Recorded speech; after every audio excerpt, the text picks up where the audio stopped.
Meu amado, graça e paz. Ontem pela manhã eu me deparei no centro da cidade com algumas crianças que estavam fantasiadas de abóbora, de caveira, de bruxa, de morte. E eu confesso que a primeira impressão que me deu quando eu vi uma mãe atravessando a rua com uma abóborazinha que mal conseguia andar foi cômica, porque eu comecei a me perguntar, foi cada coisa que a gente vê nessa cidade. E depois daquela cena, comecei a refletir sobre a necessidade, sobre a importância de alertar tanto os pais como os filhos sobre essa festividade pagã que tem sido importada pelo Brasil nos últimos anos. E, inclusive, eu abro um parênteses para dizer que uma das razões porque eu matriculei minha filha na escola infantil Crescer é porque eu sei que lá, por ser uma escola confessional cristã, ela não faz apologia a festividades pagãs como Halloween ou como Carnaval. Então fica a dica aí para quem tem crianças menores. Mas enfim, essa festividade ela remonta a uma época muito antiga, pré-cristã. E isso na Europa Ocidental, lá com os druidas, aqueles magos dos celtas, desse povo pagão. E muitas coisas eles acreditavam, como o dia 31 era o último dia de verão para eles. Eles acreditavam que um determinado demônio, tem até o nome dele aqui, Samhain. Eu não acredito ter falado o nome com a pronúncia correta, mas esse é o nome do demônio que ele permitia que naquele momento, naquele dia, naquela noite, melhor dizendo, espíritos, almas das pessoas que morreram naquele ano, que estavam num limbo, que estavam presas, que não conseguiram entrar no céu, no paraíso, pudessem ter uma oportunidade de encarnar, de possuir as pessoas. Então, em razão disso, as pessoas colocavam doces, oferendas nas portas das suas casas, tentando afastar os maus espíritos. E essa festividade, ela vem, sabe, ano após ano e chegou ao mundo cristão, chegou aos Estados Unidos está descendo aqui para o Brasil, o Dia das Bruxas. Então, o fundo histórico, eu não vou me aprofundar sobre o fundo histórico, ele não é nada agradável, ele é pagão. Aqui não se fala sobre Deus, aqui não se fala sobre Jesus, aqui nós temos apenas espíritos e demônios, tá? Almas, supostamente almas das pessoas que morreram, voltando para os seus familiares e também próprios demônios interferindo na vida das pessoas e as pessoas então fazendo sacrifícios. No mundo espiritual, essa é uma das datas mais importantes, se não for a data mais importante do calendário satânico. É num dia como esse que muitos sacrifícios são feitos, inclusive sacrifícios humanos, onde crianças desaparecem e depois nunca mais são vistas, são encontradas e são levadas a sacrifícios. E isso para o desprazer de Deus e, consequentemente, para a tristeza dos pais que perdem crianças. E, diante disso, dessa bruxaria, nós temos aqui o satanismo, esses adeptos da Igreja Mundial de Satanás. O Halloween é a data mais importante. Então, o que a Bíblia tem a dizer sobre as bruxas? Porque uma pergunta que seria interessante fazer é por que comemorar logo o Dia das Bruxas? Por que não vai comemorar com maior ênfase o Dia do Médico? As crianças se vestem de médico e vão abençoar outras pessoas desejando-lhes saúde. Ou o Dia do Dentista, dando ali escova de dente, presenteando pessoas com pasta de dente, por que não? Ou o Dia do Professor, entregando livros, o Dia do Pastor, distribuindo Bíblias. Não, tem que ser logo o Dia das Bruxas. Exatamente esse dia que acabou se tornando o dia mais importante para comemorar a bruxaria.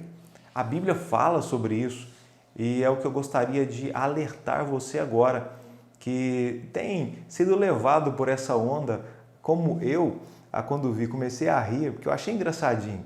Aquelas crianças não passam medo, não assustam a ninguém.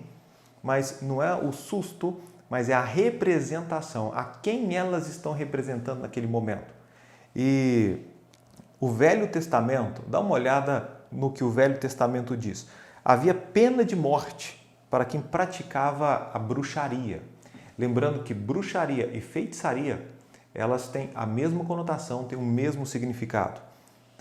A Bíblia diz, antes, pastor, o que vem a ser bruxaria e feitiçaria? Vamos ver o que o dicionário diz. Mulher que pratica a feitiçaria, no caso é bruxa, que faz feitiços e magias de forma empírica para o bem ou para o mal, é uma feiticeira, é uma maga. Mulher que tira cartas, lê a mão, faz previsão do futuro, afasta maus espíritos e outras atividades esotéricas, é uma adivinha, é uma benzedeira. É uma pessoa que supostamente pode evocar forças ou seres sobrenaturais para influenciar o curso dos acontecimentos, para prejudicar algo ou alguém. Então, essa é uma bruxa, essa é uma feiticeira ou bruxo, um feiticeiro. Tá? Tanto para ela como para ele. Diante disso, o que Deus opina? Qual é a vontade de Deus sobre a bruxaria? A Bíblia diz em Êxodo, capítulo 22, versículo 18: a feiticeira não deixarás viver. Ou seja, havia pena de morte para uma feiticeira. Temos aqui uma tradução um pouco mais contemporânea que diz: mate toda mulher que fizer feitiçaria. Ou seja, não havia tolerância para a feitiçaria no Velho Testamento. E era era extremamente proibida a prática de bruxaria entre o povo de Deus. A Bíblia diz em Deuteronômio, capítulo 18, versículos 9 a 12. Preste atenção comigo. Quando entrares na terra que o Senhor teu Deus te der, ou seja, o povo de Deus estava se preparando, saindo do deserto para entrar na terra prometida, na Canaã. O povo de Canaã estava sendo expulso exatamente por essas práticas que Deus já não suportava mais há mais de 400 anos. Quando entrares na terra que o Senhor teu Deus te der, não aprenderás a fazer conforme as abominações daquelas nações. Quais são essas abominações? Entre ti não se achará quem faça passar pelo fogo a seu filho ou a sua filha. São sacrifícios humanos onde pais sacrificam filhos para demônios. Nem adivinhador, nem prognosticador, nem agoureiro, nem feiticeiro, nem encantador, nem quem consulte a um espírito adivinhador, ou seja, um necromante, nem mágico, nem quem consulte os mortos, pois todo aquele que faz tal coisa é abominação ao Senhor. E por estas abominações o Senhor teu Deus os lança de fora diante de ti. Ou seja, se o povo de Canaã não praticasse tais pecados, o povo de Canaã permaneceria naquela terra. Mas é por causa dessas abominações, coisas que a Deus são nojentas, são asquerosas. Deus os expulsa e coloca o povo de Israel. E dizendo, não aprendam com eles essas práticas. São todas práticas satanistas, ocultistas, do mundo das trevas, das forças das trevas. Eu tenho aqui uma outra versão que talvez simplifica um pouco, fica mais fácil a nossa compreensão, que diz: quando vocês tomarem posse da terra que o Senhor nosso Deus está dando a vocês, não imitem os costumes nojentos dos povos de lá. Não ofereçam os seus filhos em sacrifício, queimando-os no altar. Não deixem que no meio do povo haja adivinhos ou pessoas que tiram sortes. Não tolerem feiticeiros, nem quem faz despachos, nem os que invocam os espíritos dos mortos. O Senhor Deus detesta os que praticam essas coisas nojentas e por isso mesmo está expulsando da terra esses povos enquanto vocês vão tomando posse dela. Meus amados, está claríssimo aqui nessa passagem, quanto também em Êxodo, que Deus abomina e Ele não tolera a bruxaria. Ou seja, comemorar o dia da bruxa pelo que ela faz é totalmente incoerente com o Evangelho. É uma blasfêmia, é uma profanação à santidade divina. E tem mais, a bruxaria, ela provoca a ira de Deus. Quer deixar Deus nervoso, com ira? Falando sobre o rei Manassés, que foi um péssimo rei, a Bíblia diz em 2 Reis, capítulo 21, versículo 6. E até fez passar a seu filho pelo fogo. Um homem do povo de Deus que pegou sua criança, seu filho, e o sacrificou ao demônio, passando pelo fogo. Moloque era um demônio que gostava muito de sacrifícios assim. Adivinhava pelas nuvens, era agoureiro e ordenou adivinhos e feiticeiros e prosseguiu em fazer o que era mal aos olhos do Senhor para o provocar a ira.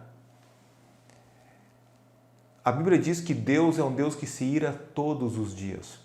A ira divina, ela tem muito a ver com a santidade dele. Porque se Deus não se irar contra o pecado, ele não é santo como diz que ele é. Então, é algo que está, assim, inerente à santidade de Deus. É a sua justiça, é a sua ira sobre o pecado.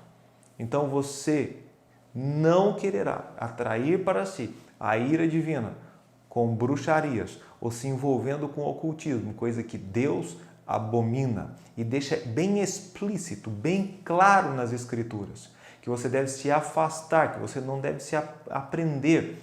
Essas coisas são obras infrutuosas das trevas. A Bíblia diz que até o comentar isso é torpe, faz mal até falar sobre o que eles praticam ali no meio. E as bruxas, pastor, será que as bruxas elas entrarão no céu? Será que tem bruxa no céu? As bruxas não entrarão no céu, a não ser que se arrependam, obviamente em vida, e assim não serão bruxas, serão ex-bruxas. A Bíblia diz em Apocalipse, capítulo 21, versículo 8. Isso é muito sério. A Bíblia fala bastante sobre bruxaria. Eu não peguei aqui todos os versículos, todas as passagens que falam sobre feitiço, sobre obras de feitiçaria, mas algumas as quais eu julgo muito importantes. E uma delas é essa, Apocalipse, capítulo 21, versículo 8. Mas, quanto aos tímidos e aos incrédulos, e aos abomináveis, e aos homicidas, e aos que se prostituem, e aos feiticeiros, ou seja, às bruxas e bruxos, e aos idólatras, e a todos os mentirosos, a sua parte será no lago que arde com fogo e enxofre, o que é a segunda morte. Não há salvação para uma bruxa, a não ser que ela se arrependa. Tá? Eu digo, se ela morre, ou se ele, o bruxo, morre na constância, na prática da bruxaria, sem ter se arrependido e clamado perdão dos seus pecados em Jesus, para que o sangue de Cristo possa lavá-lo ou lavá-la completamente. Se essa pessoa não se humilhar diante de Deus, a Bíblia diz que a parte dela, o que corresponde a ela, é o lago de fogo, junto com todos esses outros que tampouco se arrependeram. E a Bíblia ainda menciona mais em Apocalipse capítulo 22, versículo 15.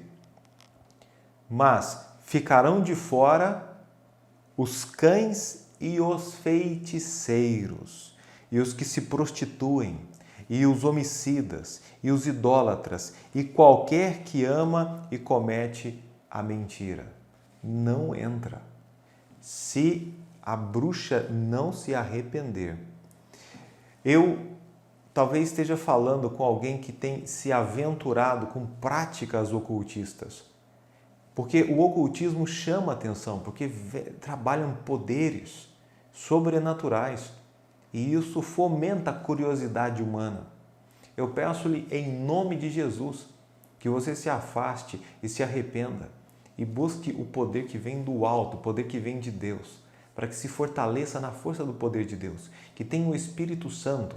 A Bíblia diz que maior é o que está em nós do que o que está no mundo. Vale a pena servir a Deus. Nunca alguém brigou com Deus e saiu vitorioso. Nunca. E com Deus está a verdade. Eu sei que o satanismo, ele distorce completamente o que a Bíblia diz. E Satanás não é vilão na história satânica. E por isso ele tem seus adoradores, seus adeptos. Eu peço, por favor, que você examine as Escrituras, que você busque a verdade que há nela. Porque quando você conhecer a verdade, você será liberto das amarras de Satanás. Você vai poder enxergar aquilo que nunca viu antes, no mundo espiritual, mas no mundo de luz, não o mundo de trevas. E como cristãos, nós devemos condenar esta prática profana e pagã. Inquestionavelmente, nós não podemos tolerar, nós devemos ser contrários. Se você é pai, na sua escola existem festas como essa, você deve ser um porta-voz de Deus ali para repreender isso, porque se você tolerar, escute o que eu vou ler, aquilo que uma geração tolera, a próxima adota como estilo de vida normal. Se você tolerar essa festa, se você tolerar que seu filho se fantasie de bruxa, de demônio, de morte, de caveira, você pode tolerar. Não significa que você aceita, não significa que você consente, mas você acaba tolerando com certas resistências. A próxima geração, para os seus filhos, será algo absolutamente natural. Para os seus netos, eles vão amar. E você pode estar afastando, ou com certeza afastando os seus filhos, a próxima geração do Senhor Jesus Cristo, levando-os a terem intimidade com as obras infrutuosas das trevas. Olha o que a Bíblia diz em Efésios, capítulo 5, versículo 11 e 12. E não comuniqueis com as obras. Se não comuniqueis, não se relacione com as obras infrutuosas das trevas.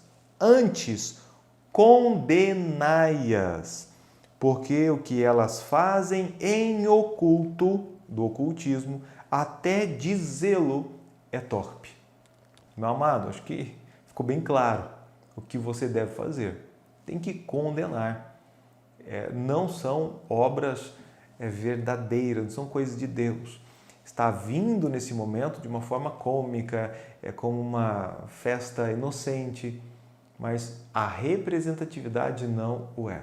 E tudo tem um simbolismo. Se a sua criança ela se fantasia de um anjo de Deus, por exemplo, tem uma carga espiritual ali. Agora, se ela se fantasia de um demônio, existe também um peso, uma carga espiritual que nós não podemos ignorar. E concluo com Isaías capítulo 5, versículo 20, que diz: ai dos que ao mal chamam bem e ao bem mal, que fazem das trevas luz e da luz trevas, e fazem do amargo doce e do doce amargo. Cuidado para você não inverter. E aquilo que é errado, você diz que está tudo bem. Aquilo que é certo, você diz que é errado. E você começa a inverter os valores. E a Bíblia já não é tão certa, já não é tão verdadeira, já não é tão útil. E Deus talvez não seja mais tão santo. Muito cuidado. Ai! Esse ai traz consigo uma conotação de peso, de juízo, de castigo. Que amemos a verdade, que vivamos. A Bíblia diz em Salmo 118, versículo 20: este é o dia que fez o Senhor, regozijemo-nos e alegremo-nos nele. O dia de hoje, dia 31, foi um dia que foi criado por Deus, para Ele. Então, nele eu posso me alegrar, eu posso me regozijar. Mas muitos têm usado esta data para profanar a Deus, para ofender a sua santidade, para adorar a Mamon, para adorar a Moloque, para adorar Baal, ou seja, aos demônios, a Beuzebu.